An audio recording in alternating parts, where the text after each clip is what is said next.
Baik, bismillahirrahmanirrahim. Assalamualaikum warahmatullahi wabarakatuh. Selamat sore teman-teman semuanya. Terima kasih kehadiran pada sore hari ini. Kami kembali akan menyampaikan perkembangan dari penanganan perkara dugaan tindak pidana korupsi berupa suap penanganan perkara di Mahkamah Agung, yang mana tadi pagi kami juga sudah sampaikan bahwa dalam pengembangan perkara ini KPK menemukan adanya kecukupan alat bukti dugaan keterlibatan pihak lain sehingga kemudian menetapkan sebagai tersangka. Sore hari ini hadir pimpinan KPK, Pak Ketua, dan juga Direktur Penyidikan, Pak Asep. Nanti akan disampaikan perkembangan dari penanganan perkara dimaksud, termasuk konstruksi perkaranya dan siapa yang ditetapkan sebagai tersangka, serta pasal-pasalnya. Setelahnya tentu kami beri kesempatan kepada teman-teman.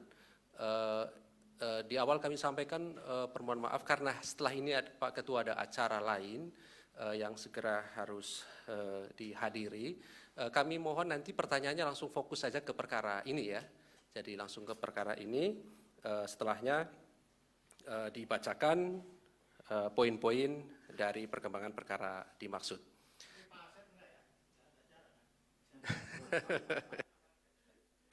Baik, kami silakan Pak Ketua untuk menyampaikan perkembangan dari penanganan perkara dugaan korupsi pengurusan perkara di Mahkamah Agung dimaksud. Assalamualaikum warahmatullahi wabarakatuh. Selamat sore, salam sejahtera untuk kita semua. Om Swastiastu, Salam, Namo Buddhaya, Salam Kebajikan. Rekan-rekan wartawan, jurnalis yang saya cintai, yang selalu setia membersamai KPK sampai hari ini, dan segenap anak bangsa dimanapun berada, tentu kita menyampaikan salam hormat, salam hangat, dan tentu juga salam untuk tidak melakukan korupsi. Pada sore hari ini, KPK akan menyampaikan pengumuman dan penahanan tersangka terkait dengan dugaan tindak pidana korupsi berupa suap di dalam pengurusan perkara di Mahkamah Agung.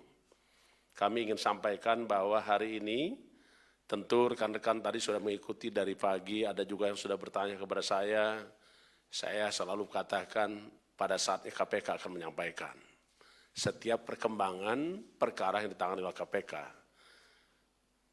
Sore ini kami sampaikan terkait dengan perkembangan perkara pengurusan perkara di Mahkamah Agung. Sebagaimana kita ketahui bahwa KPK telah melakukan penyidikan perkara tindak pidana korupsi berupa suap di dalam pengurusan perkara di Mahkamah Agung. Dalam rangkaian penyidikan perkara tersebut, tersangka SD sudah kami sampaikan sebelumnya, dan kawan-kawan kurang lebih ada 13 orang sudah dilakukan penahanan oleh KPK. Dan KPK hari ini kembali menemukan adanya bukti yang cukup, dugaan telah terjadi suatu tindak pidana korupsi dalam pengurusan perkara di Mahkamah Agung.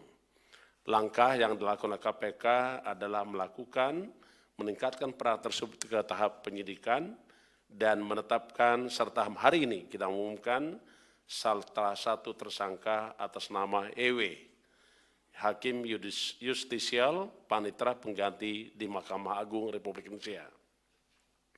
Sebagaimana tadi kami sampaikan, ada 13 orang tersangka yang sudah lakukan penahanan sebelumnya. Boleh kami ulangi lagi, pertama adalah SD, Hakim Agung pada Mahkamah Agung, 2 GS, Hakim Agung pada Mahkamah Agung, 3 PN, Hakim Justisial Panitera Pengganti pada Kamar Pidana Mahkamah Agung dan Asisten Hakim Agung GS. 4 RN, PNS Mahkamah Agung atau staf Mahkamah Agung. 5 ETP, Hakim Justisial Panitera Pengganti Mahkamah Agung. 6 DY, PNS pada Kemitraan Mahkamah Agung. 7 MH, PNS pada Kemitraan Mahkamah Agung. 8 NA, PNS Mahkamah Agung. 9 AB, PNS pada Mahkamah Agung. 10 YP, pengacara. 11 ES, pengacara. 12 HT, swasta debitur korporasi simpan pinjam ED. 13 EDKS, swasta debitur koperasi simpan pinjam ED. seluruhnya sudah dilakukan penahanan sebelumnya. Untuk kebutuhan dalam rangka kepentingan penyidikan, maka tim penyidik hari ini melakukan penahanan terhadap tersangka EW selama 20 hari pertama, dimulai tanggal 19 Desember 2022 sampai dengan tanggal 7 Januari 2023, dilakukan penahanan di Rumah Tahanan Negara KPK pada Gedung Merah Putih. Adapun konstruksi perkara kami jelaskan dan kami ulangi lagi. Pertama adalah diawali adanya gugatan PKPU ke Pengadilan Negeri Makassar yang diajukan oleh PT MHJ sebagai pihak pemohon dengan Yayasan Rumah Sakit SKM sebagai termohon. Selama proses persidangan sampai dengan agenda pembacaan putusan, Majelis Hakim kemudian memutuskan bahwa Yayasan Rumah Sakit SKM dinyatakan valid dengan segala akibat hukumnya. Selanjutnya atas putusan tersebut, pihak Yayasan Rumah Sakit SKM mengajukan upaya hukum kasasi ke MA, yang salah satu isi permohonannya agar putusan di tingkat pertama ditolak dan memutus Yayasan Rumah Sakit SKM tidak dinyatakan valid.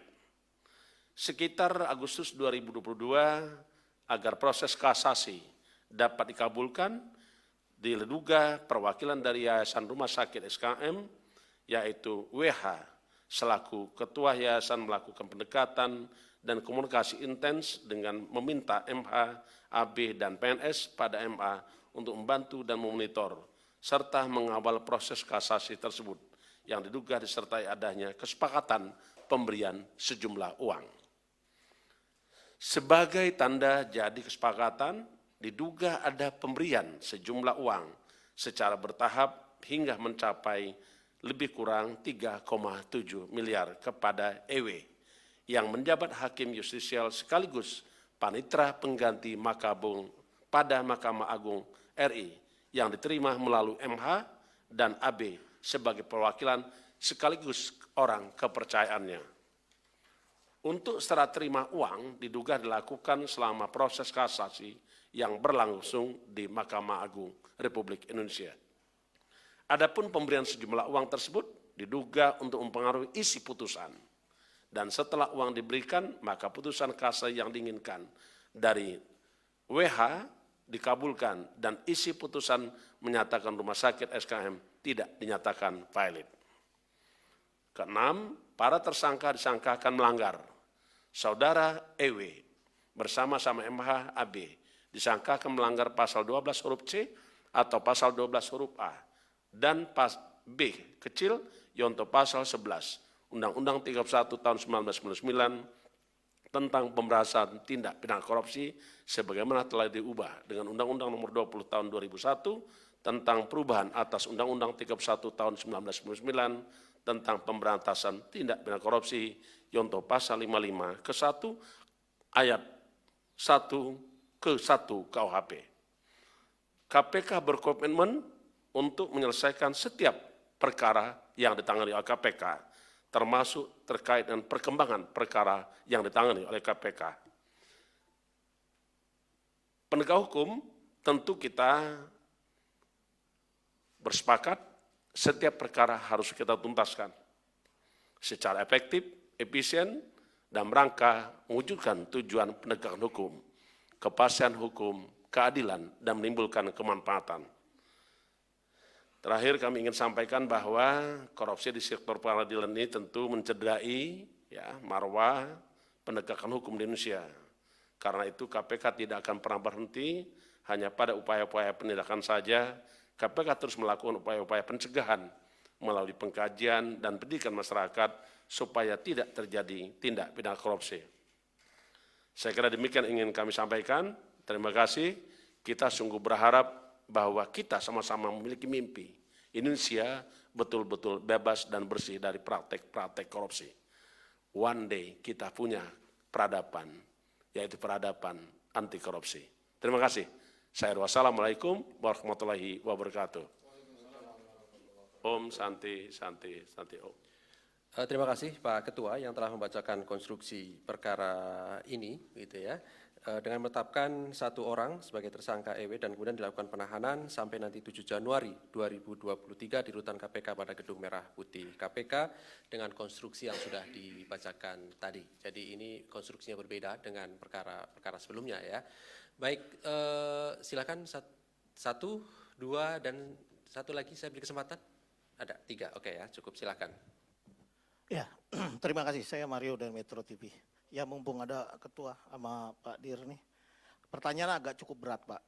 Pertanyaan saya soal kasus ini sudah dipaparkan berapa kali soal bagaimana kronologis caranya.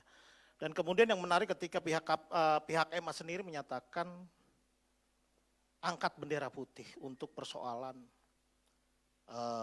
Markus maklar kasus di MA. Nah, bagaimana KPK melihat ketika orang yang punya institusi menyerah padahal dia adalah hakim, adalah perwakilan dari Tuhan. Kalau Tuhannya nyerah bagaimana? Nah, artinya bahwa dari semua modus yang dilakukan di MA kerap melalui panitera. Bagaimana konsep KPK untuk bisa melakukan evaluasi besar atau pengawasan melekat, bahkan kalau perlu dipasangin CCTV semua badannya itu panitera. Karena main-mainnya ada dari mereka, nggak mungkin hakim menerima langsung pemberian atau komunikasi pada pihak berperkara. Ya bagi saya ini udah selesai lah, lembaga ini kalau dibilang Mahkamah Agung ya inilah keruntuhan keagungan sebuah mahkamah ya ini saat ini. Jadi ya pertanyaan saya, apakah KPK akan melakukan pengawasan ketat terhadap panitera di MA? Terus kedua, pertanyaan kedua, mungkin bisa dicatat ini, bahwa PBHI telah mengumpulkan para korban kasus-kasus dugaan suap di MA. Artinya orang yang dikalahkan MA ini dikumpulin. Apakah KPK akan menggunakan informasi dari para korban itu untuk dilakukan pengembangan? Siapa saja hakim-hakim lain yang bermain di MA? PBHI sudah membuka poskonya loh. Ada korban-korban yang dikalahkan dalam hal putusan PK lah, kasasi lah yang bau-baunya bau-bau anyir suap gitu loh. Apakah KPK akan menggunakan data itu sebagai petunjuk, minimal petunjuk lah. Belum alat bukti, bagus kalau mereka lengkap dengan alat buktinya. Nah, ketiga, apakah memang berhenti pada seorang tersangka yang di belakang ini soal pengembangan ke depan? Karena saya nggak yakin kalau lembaga yang memang dari dulu kita sudah rahasia umum lah. OB aja di tukang kebun di sono bisa ngurusin perkara ke dalam ke MA. Nah, izin Mas Ali, saya mau nanya untuk persoalan lain. Pertama saya mau nanyakan soal Mas Mario, mungkin kita fokus perkara ini dulu ya. Oh, ini ya, dulu. Habis itu ini kita ya, harus ya. Itu bagian Pak Asep nanti ya. Jangan Silakan, pergi dulu Mas. Pak Asep, izin. Saya mau nanya, ini kan pertama Hakim Pak Ewe ini kan dia tuh waktu OTT tuh ikut terjaring ya. Nah, kenapa waktu OTT dia tidak ditahan atau ditetapkan sebagai tersangka? Kenapa waktu itu dilepas?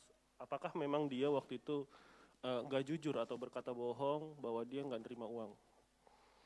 Terus kedua, ini kan perkaranya beda lagi dari konstruksi dua hakim agung atau hakim yang lain. Sebelumnya ini berbeda. Nah, apakah memang cuma ini doang kasus yang dimainkan, ataukah memang ada hakim lain yang diduga atau akan atau calon tersangka ke depannya gitu. Terus terakhir ada kabar yang menyebut bahwa Sekretaris MA Hasbiasan sempat mencoba menghancurkan beberapa barang saat penggeledahan. Apakah benar? Itu.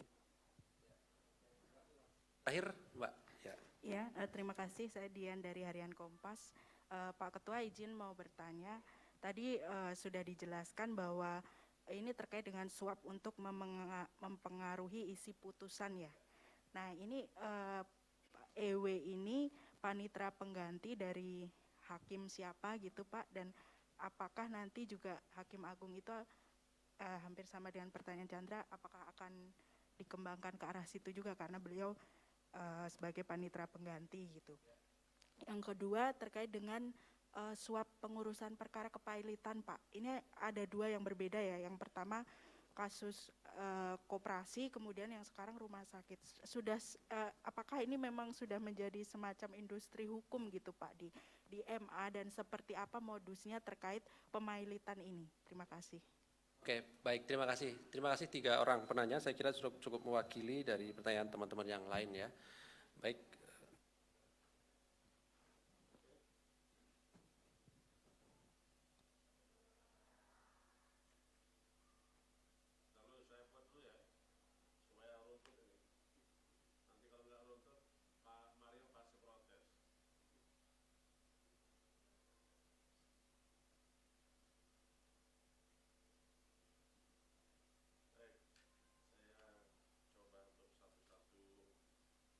Merespon atas beberapa pertanyaan dari rekan-rekan semua.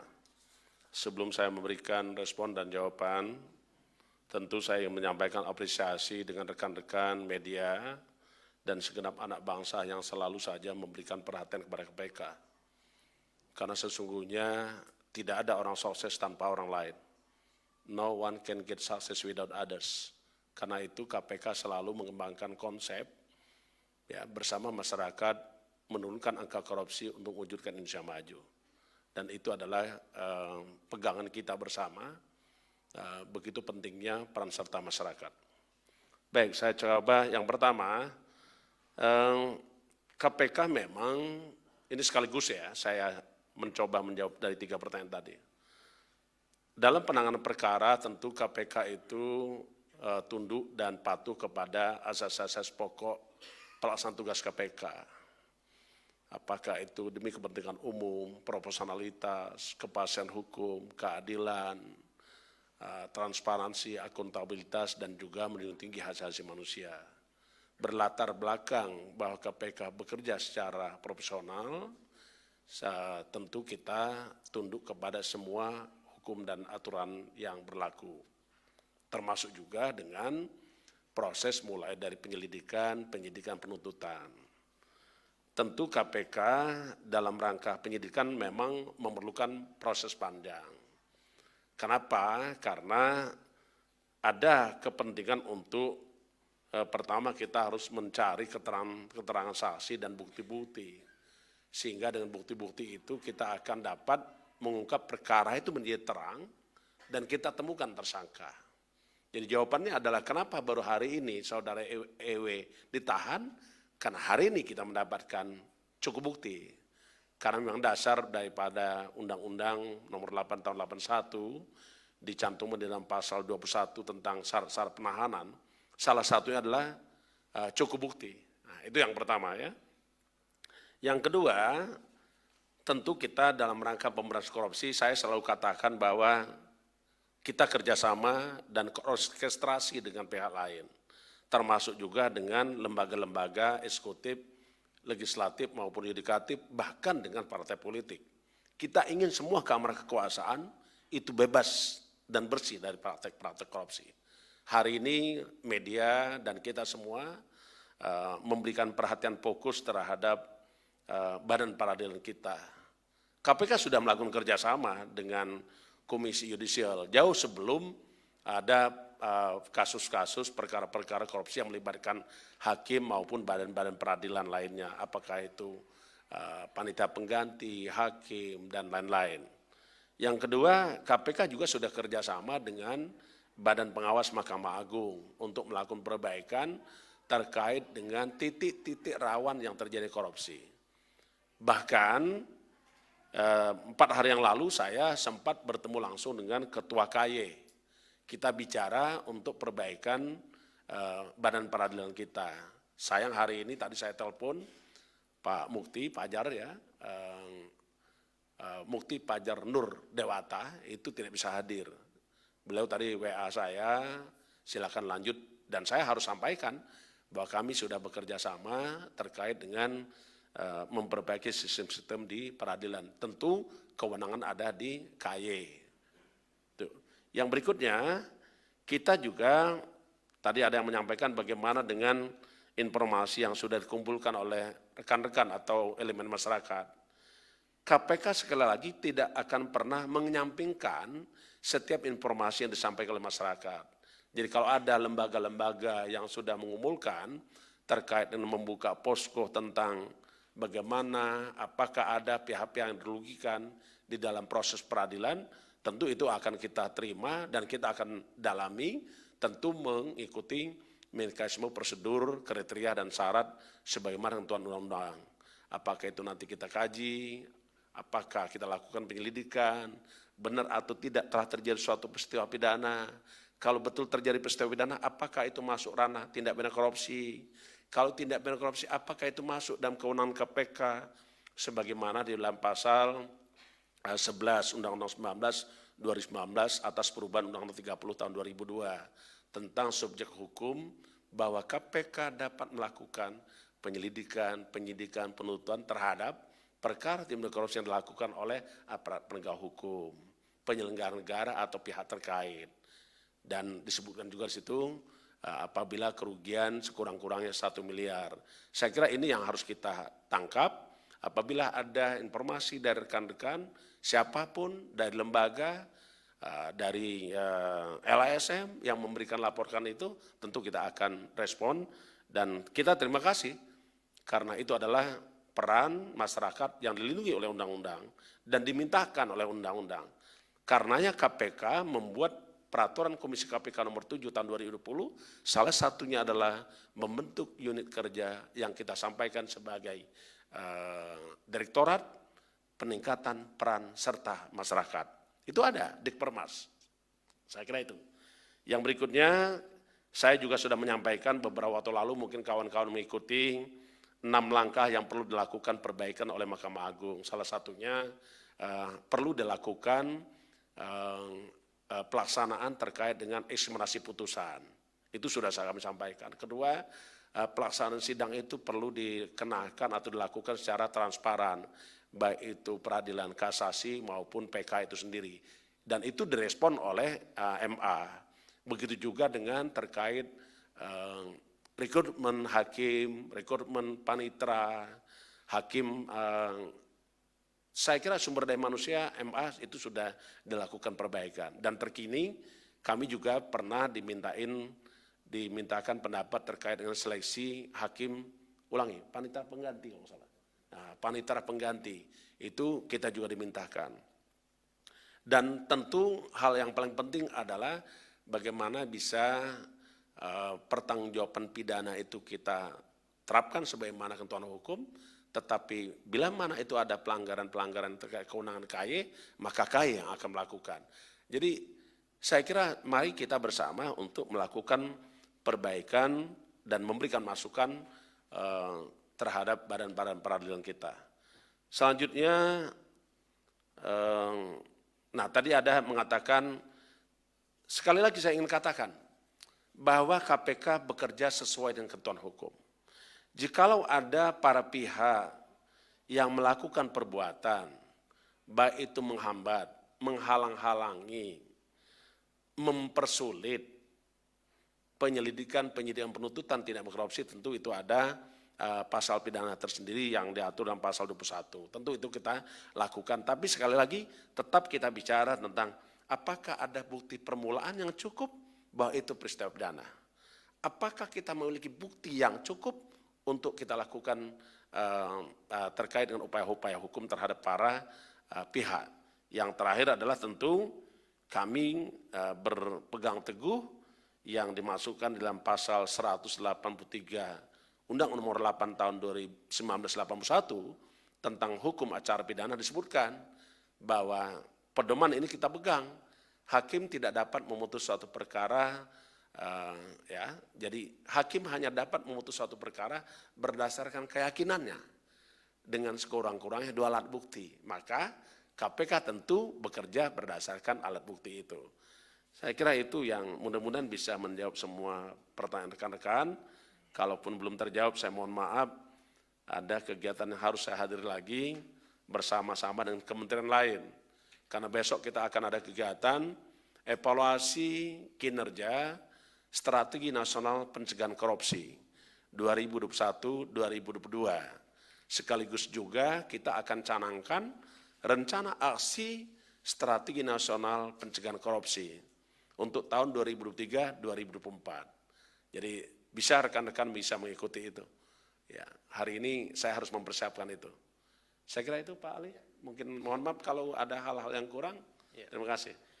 Baik, terima kasih Pak Ketua. Terima kasih rekan-rekan semuanya kehadiran pada sore hari ini. Terima kasih Pak Ketua dan Pak Asep yang juga hadir di tengah-tengah kita. Kami akhiri. Assalamualaikum warahmatullahi wabarakatuh.